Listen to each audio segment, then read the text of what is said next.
최근에 비아디라고 불리는 차가 아주 공전 히트를 기록을 하고 있어요. 그래서 제가 일부러 이걸 빌려서 타봤어요. 아, 진짜 놀랐어요. 너무 잘. 감탄했어요. 네. 사실 뭐 우리 기업들, 일단 배터리 기업들은 굉장히 제가 볼 때도 경쟁력이 강한데 자동차 기업이 그 정도로 경쟁력이 있느냐에 대해서는 여전히 의문이 있어요. 배터리 관련 기업이 제일 먼저 좋았기 때문에 움직이긴 했지만 이것만 움직이진 않겠죠.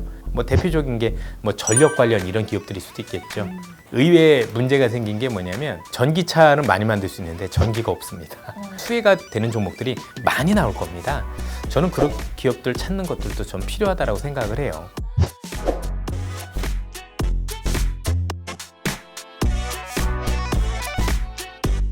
두 번째 저희 헤드라인 뉴스로 한번 넘어가 볼게요. 전기차 얘기입니다. 직접 또 중국도 다녀오셨다고 해서 저희가 조금 중국 시장에 대해서 이야기를 나눠보고자 해요. 전기차 배터리에 여기저기 모든 나라들이 조금 공을 쏟고 있는데 또 중국이 유독 독보적인 위치를 차지한다 이런 이야기가 있습니다. 뭐 이유랄 게 있을까요? 아무래도 중국은 누구보다도 그 전기차를 먼저 시작했기 때문이고 그리고 중국은 조금 독특한 제도가 있었어요. 이게 자동차가 포화가 되고 공해를 많이 일으키면서 전기차 사는 사람만 번호판을 줬었어요. 이게 그러니까 내가 차를 사서 번호판을 받으려면 번호판을 비싸게 주고 사든가 몰래 사야 되겠죠. 보통 제가 알기로 1,800만 원 정도 하는 걸로 알고 있고요. 그게 아니면 전기차를 사면 바로 줬었어요. 그래서 초창기에 이 중국이란 국가가 아무래도 엔진, 내연기관을 중심으로 한 일반 자동차에서 아무래도 한국도 그렇지만 독일 이런 데하고 너무 이게 격차가 크잖아요. 그리고 생각해 보세요. 누가 메이드 인 차이나제 자동차를 쉽게 타려고 하겠습니까? 전혀 그렇진 않은데 뭔가 타면 바퀴가 빠질 것 같고 막 그런 느낌도 들잖아요. 그죠? 왜냐면 그게 결국엔 고급스러운 느낌 아니면 튼튼하다는 느낌이 있어야 되는데 아직까지도 우리는 부정적인 느낌이 없잖아 있어요. 그죠? 결국 중국 입장에서는 향후 자동차 산업에 대한 헤게모니를 쥐기 위해서는 아무도 안 했던 전기차는 내가 직접적으로 더하면 될 거다라는 생각을 가지고 정책적으로 많이 밀었었고 그러면서 전기차를 구매하는 사람들한테 번호판을 주는 얘들한테 거기다 보조금도 많이 주는 그래서 전 세계에서 전기차 보급률이 제일 높고 제일 많이 돌아다니는 국가가 누가 뭐래도 중국입니다. 그래서 중국 시장이 우리한테 중요한 이유는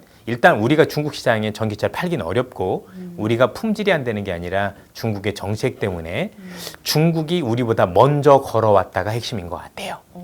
결국 우리가 이전에 중국 시장에 가서 돈을 벌었던 이유가 뭐냐면 우리가 먼저 해봤기 때문에 예를 들면 화장품도 우리가 먼저 해봤고 이것저것 먼저 해봐서 우리의 선 경험으로 중국을 바라봤던 건데 다른 건 몰라도 전기차 부분만큼만 누가 뭐래도 중국이 글로벌에서는 제일 먼저였고 지금도 그 경험들이 제일 많습니다. 그러면 우리가 봐야 되는 중국 시장의 가장 큰 효용 가치는 얘네들이 보급되는 과정에서 이런 문제들이 있었는데 이렇게 해결을 했구나. 예를 들어서 전기차가 일정 부분 되다가 꼭 반드시 서요.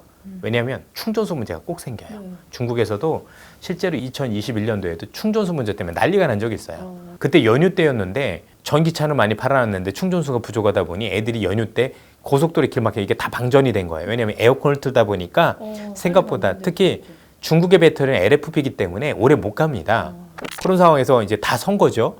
그리고 나서 충전소로 갔더니 4시간 기다려.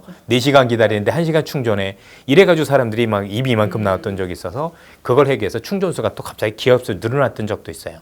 비근한 예로 이런 사례를 들어드린 거지만 전체적으로 이런 중국이 현재 전기차를 우리보다 훨씬 더 보급을 빨리 했던 과정, 우리 이거를 대중화라고 부르는데 대중화시켰던 과정 속에서 일어났던 문제점들은 무엇이었는지 그리고 그에 대해서 중국은 어떤 해결 솔루션을 가져갔는지에 대해서 우리는 여전히 고민을 하고 그래서 그들이 걸어왔던 길을 반면교사 삼아서 우리도 이렇게 하게 되겠다라고 하면 우리나라에서도 또 미국에서도 이와 관련된 좋은 기업들을 좀 많이 찾을 수 있다라는 게 중국의 가치라고 생각을 합니다. 근데 아까 2021년 얘기를 해주셨는데요. 네. 그럼 지금은 중국 좀 전기차 인프라가 충분한가요? 아닙니다. 최근에 그것 때문에 제가 중국 애널리스트, 신은만국증권 애널리스트하고 전기차 관련 물어봤습니다. 일단 단도직입적으로 물어봤습니다. 네. 첫 번째, 배터리 어디가 좋니 했더니 한국제가 더 좋다라고 인정합니다.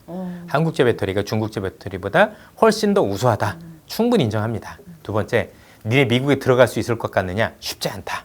한국이 잘할 것 같다. 인정을 합니다. 그 세 번째 물어봤습니다. 니네 배터리 이 관련해서 정말 많이 깔리고 있느냐 했더니 2, 3선 도시는 관심이 없대요.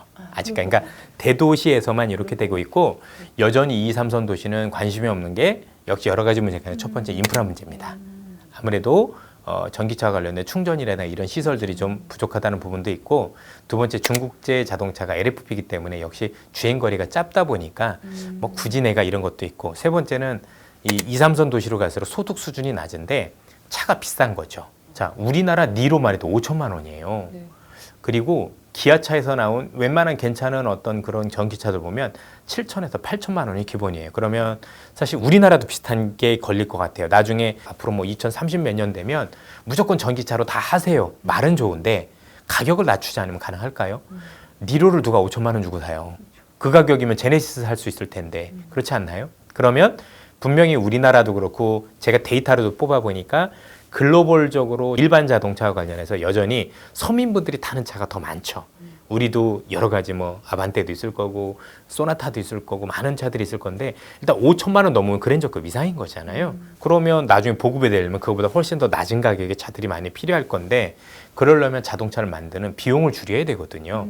이게 큰 이슈다. 그래서 앞서도 말씀드렸지만 지금 2, 3선 도시 중심으로 인프라도 부족해서 사람들의 관심이 부족하고 아직도 중국 자동차 자체적으로 그걸 커버할 정도로 성능이 나오지 않는 것도 분명해 보이고 역시 또 가격이 제일 문제가 되는 것 같다. 물론 훨씬 더 싼 차가 없는 건 아니에요. 중국은 2천만 원짜리 차도 있고 막 그렇긴 하지만 사람들 눈에는 안 차죠. 뭔가 그래도 좋은 차를 싸게 사고 싶잖아요. 그죠? 예. 이거는 조금 개인적인 궁금증도 더해진 질문인데요. 어떤 출연자 분께서 전기차가 아무래도 무겁기 때문에 전기차가 이제 보급이 많이 됐을 때 그 다리 설계가 내진 설계가 지금 내연차에 맞춰져 있기 때문에 전기차가 갑자기 보급이 돼서 늘어나면 그만큼 이런 인프라도 바뀌어야 된다. 약간 이런 취지의 얘기를 해주셨어요. 근데 사실 틀리신 얘기가 아닌 게 실제 전기차가 일반 자동차보다 300에서 500kg가 더 무거워요. 배터리 무게 때문에. 그래서 타이어가 2배가 빨리 닳아요. 그래서 시장에서 실제 수에는 타이어가 아니겠느냐. 왜냐면 이게 압력이 무겁기 때문에 특수 타이어를 써야 되고요. 그리고 이게 회전할 때도 더 많은 압력을 받게 돼 있고 그리고 전기차는 모터기 때문에 천천히 가속이 되는 게 아니라 한 번에 확 나가기 때문에 처음에 출발할 때도 무리가 많이 따라요.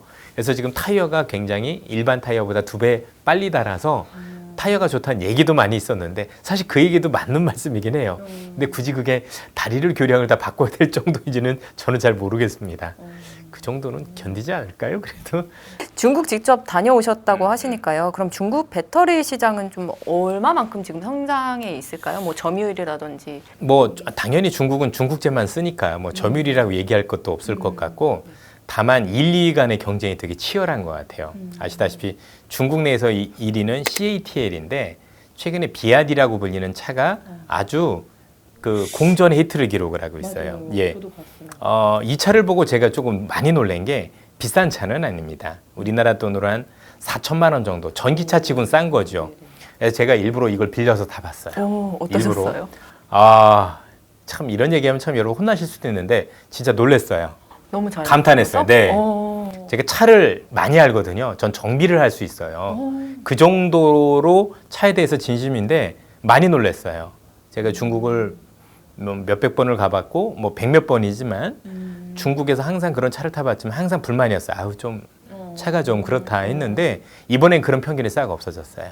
그런데 비아디가 왜 잘했을까? 딱 하나였어요. 뭐냐면 비아디는 전 세계에서 유일하게 배터리부터 모터, 인버터, 차까지 유일하게 통으로 만드는 유일한 회사예요. 전 세계에 이런 회사가 없거든요. 그러다 보니 최적화를 할 줄 알더라고요. 그러니까 자기네가 배터리도 생산하고 차도 만들고 그러다 보니까 이거를 어떻게 해서 하면 훨씬 더 가볍게 만들고 더 갈 수 있고 이거를 얘네만 가능해요. 다른 데는 다 떨어져 있잖아요. 예를 들면 우리나라 현대차도 뭐 LG라든가 뭐 SK 협력을 하는 것과 내가 직접 만드는 건 또 달라요. 예를 들면 얘네가 LFP예요. 싸구려 배터리를 쓰는데 이걸 가지고 600km가 넘게 가요. 이게 말이 안 되는데 해보니까 돼요. 어떻게 가능하냐? 더 무겁기 싫은 거예요. 사실은. 근데 무겁기 싫으면 제일 문제가 되는 게 뭐냐면 우리 차에서 내부 공간이 작아진다는 거 이런 문제가 있는데 그걸 다 해결을 한 거예요. 그러니까 배터리를 만드는 방식을 좀 바꾸고 패키징 기술이라고 하는데 요걸 바꾸고 차에 들어갈 때도 여러 가지 구조를 변경을 하면서 나름대로 최적화를 되게 찾았더라고요. 그래서 뭐 이 차가 좋다 나쁘다 이런 건 아니지만 이렇게 그래도 전기차에 대한 진심으로 하는 애가 뭔가 하니까 좀 다르구나. 왜냐하면 제가 이 생각이 문득 들었던 게 뭐냐면 예전에 우리나라가 삼성전자가 굉장히 잘했었는데 TSMC한테 밀리기 시작한 가장 큰 이유 중에 하나는 TSMC면 그것만 해요. 맞아요. 예, 오로지 비메모리만 하니까 못 이겨요.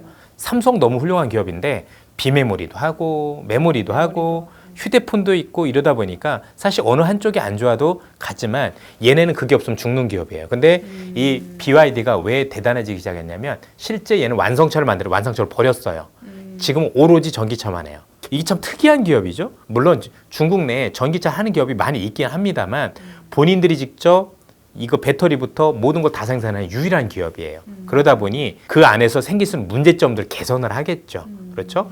그러면서 발전하는 모습들을 보고 아, 우리 기업들도 이런 거에 대해서 좀 고민이 필요하다. 그러니까 뭔가 옛날에 생각했었던 제2의 TSMC 같은 생각이 불현듯 스쳐 지나가는 거예요. 물론 많은 기우겠지만 그래서 중국에서 독보적으로 치고 나오고 있습니다. 그래서 이번에도 5월 달에도 제가 알기로는 24만 대 혼자 제일 많이 팔았거든요. 판매량이 장난이 아니에요. 그리고 실제 차를 타보면 안에 인테리어도 굉장히 고급스럽습니다. 그 가격치고는 와 이런 느낌이 나고 승차감은 너무 좋았고요. 일단은 제가 생각했던 그 편견을 많이 깨고 온 그런 거라고 볼 수가 있을 것 같아요. 뭐 그래서 우리한테 되냐 이런 건 아니지만 어쨌든 얘네도 주어진 환경에서 뭔가 최적화하려고 경쟁력을 갖추려고 노력하는 모습들을 많이 보면서 우리가 여러분들 이런 얘기가 있잖아요. 호랑이가 토끼를 잡을 때도 최선을 다한다는 것처럼 우리가 현재 배터리도 잘하고 있고 자동차도 좋은 건 맞는데 여기에 안주할 게 아니라 사실 조금 더 긴장을 하고 더 격차를 벌일 수 있도록 뭔가 노력을 많이 해야 되겠다 이런 생각을 많이 가졌습니다. 네. 근데 미국이 사실 중국 성장에 브레이크를 좀 걸려는 모습들이 여러 군데에서 보이는데요. 인플레이션 감축법이 이런 중국의 배터리 성장에 브레이크를 걸진 않을까요? 일부 브레이크가 걸려지겠죠. 아무래도 미국이라는 시장을 놓치고 나면 쉽지 않은 것만은 분명해 보일 거고 그리고 참고로 중국 시장도 시장이 양분돼 있습니다. 예컨대 비싼 차는 여전히 고급 차는 우리처럼 3원기예요. 그리고 3원기는 우리가 기술력이 훨씬 더 뛰어납니다. 이건 중국 애널리스트들이 공식적으로 인정을 했었던 거고요. 또 중저가 차는 LFP예요. 그러니까 중국이 생각하는 건 향후에 전기차가 결국 대중화될 건데 LFP 니네 안 쓸 수 있냐 뭐 이런 거겠죠. 그래서 최근에 테슬라가 중국 가서 하고 있는 것도 그럴 거고 뭐 지금 들리는 뉴스는 이렇게 해서 혹시 또 미국에 들어가 아닌가 뭐 이런 뉴스도 나오고 있는데 아직까지 정확하게 잘 모르겠습니다만 어쨌든 간에 중국이 한 기세가 꺾인 것만은 분명해 보이고 이 틈을 타서 저희는 여기서 좀 우리가 멀리 달아나야 된다고 생각을 합니다. 좀 낯선 기술력 이런 거를 통해서 중국이 들어올 수 있는 틈을 주지 않는 게 되게 중요하겠죠. BYD도 지금 급격히 성장하고 있고 제2의 TSMC다 이렇게도 얘기를 해주셨는데 우리의 투자 전략이라고 한다면 어떤 게 있을까요? 사실 뭐 우리 기업들 일단 배터리 기업들은 굉장히 제가 볼 때도 경쟁력이 강한데 자동차 기업이 그 정도로 경쟁력이 있느냐에 대해서는 여전히 의문이 있어요. 우리가 만든다 못 만든다가 아니라 이런 거죠. 진심을 다하고 있는가? 과연 전기차 시장에서 최강자가 되기 위해서 모든 걸 다 쏟아붓고 있는가에 대해서는 아직은 잘 모르겠어요. 그러니까 워낙 현대차에 계신 분들이 DNA도 뛰어나시고 최근에 회장님께서도 그 의지를 굉장히 밝히셨기 때문에 그나마 조금 그래라고 하고 있지만 앞서도 보셨겠지만 중국 일부 업체는 아예 그냥 올인하는 기업들도 생겼는데 그런 목숨 걸고 하는 애들하고 나중에 경쟁했었을 때 이길 정도 우리는 각오가 되어 있는 건지 그렇죠? 그러니까 한국이 가지고 있는 인프라 중에서 굉장히 좋은 게 배터리 기업들도 너무 훌륭하신데 또 전장 기업들도 되게 훌륭해요. LG전자 같은. 그럼 되게 좋은 인프라를 가지고 있으면 누가 보더라도 중국은 따라올 수 없을 정도의 경제를 가질 수 있는 좋은 인프라가 되어 있거든요. 그러면 이 인프라를 잘 활용하려면 사실은 제가 볼 때는 아무리 배터리가 좋고 아무리 전장이 좋아도 결국 자동차 기업이 안 가져주면 안 되는 거잖아요. 그죠? 지금 하고 있는 것도 잘 하는 것 같지만 이것 가지고 그냥 제 개인적으로는 조금 더 했으면 좋겠다는 욕심을 부리고 싶습니다. 그럼 개인 투자자들이 조금 가져야 할 전략은 좀 뭐가 있을까요? 우선적으로 앞서도 말씀드렸지만 이미 전기차 시장 큰 시장입니다. 이 큰 시장이라는 점에서 뭐 배터리 관련 기업이 제일 먼저 좋았기 때문에 움직이긴 했지만 이것만 움직이진 않겠죠. 앞서도 말씀드렸다시피 중국이 대중화할 때 걸어왔던 길을 우리가 조금을 복기를 해보고 그와 관련해서 이 문제가 발견됐을 때 항상 시장을 한 단계 더 업그레이드 시킬 때 수혜가 되는 종목들이 많이 나올 겁니다. 저는 그런 기업들 찾는 것들도 좀 필요하다고 생각을 해요. 뭐 대표적인 게 뭐 전력 관련 이런 기업들일 수도 있겠죠. 결국 왜냐하면 지금 의외의 문제가 생긴 게 뭐냐면 전기차는 많이 만들 수 있는데 전기가 없습니다. 그렇죠. 이게 사실 제일 문제인 게 우리가 알고 있었던 자동차는 그동안 전기를 쓰지 않았던 거잖아요. 그러니까 지금 글로벌적으로 진행하고 있는 것들 중에서 대부분은 신재생 에너지를 하겠다라는 것은 기존에 쓰던 전기를 대체하는 정도인 거지 전기차가 전 세계에 깔렸을 때를 대비한 정도는 아니에요. 그러면 이것까지 하려면 지금 생산해내고 있는 전기보다 훨씬 더 많은 전기를 생산을 해야 돼요. 그러면 산술적으로 그거 이상으로 할 수 있을 정도로 풍력이나 우리가 알고 있는 태양광을 해야 되느냐? 그건 아닐 것 같고 혹시 그러면 나중에 이에 대한 대안으로 원자력이 더 한 번은 부각되는 건 아닌지 또는 전기차 말고 그럼 수소차는 같이 가는 건 아닌지 아직까지는 거기까지 가지는 않았습니다만 그런 고민도 저는 필요하지 않을까라는 생각이 들고 어쨌든 더 많은 전기가 필요하게 되면 전력 설비는 무조건 들어가 줘야 됩니다. 그건 방법이 없겠죠. 이 상업용 부동산이 문제가 되는 가장 큰 이유는 크게 두 가지로 볼 수가 있습니다. 하나는 금리 문제인데요. 미국 같은 경우 물론 이제 사람마다는 다르겠지만 개인분들은 대부분 집을 사실 때 고정금리로 집을 많이 사십니다. 거의 대부분의 분들이 1%대 저금리로 30만 기로 돈을 빌리셨는데 이 상업용 부동산은 다 변동금리입니다. 그 변동금리 만기가 돌아오는 게 올해 말하고 내년이 제일 많이 들어옵니다. 인플레이션도 중요한데 이번에는 반드시 멈춰야 되는 이유가 뭐냐면 지금 여기서부터 금리를 또 잘못 올리게 되면 실세 금리가 또 올라가면 사실은 생각지도 못했던 금융 쪽에서 문제가 발생할 여지가 충분히 있다라고 보여져요. 그래서 일단은 금리 인상을 완전히 멈추는 건 아니지만 일단 한번 멈추고 상황을 지켜보자라는 쪽에서도 일단은 필요하다라고 생각을 하고 있고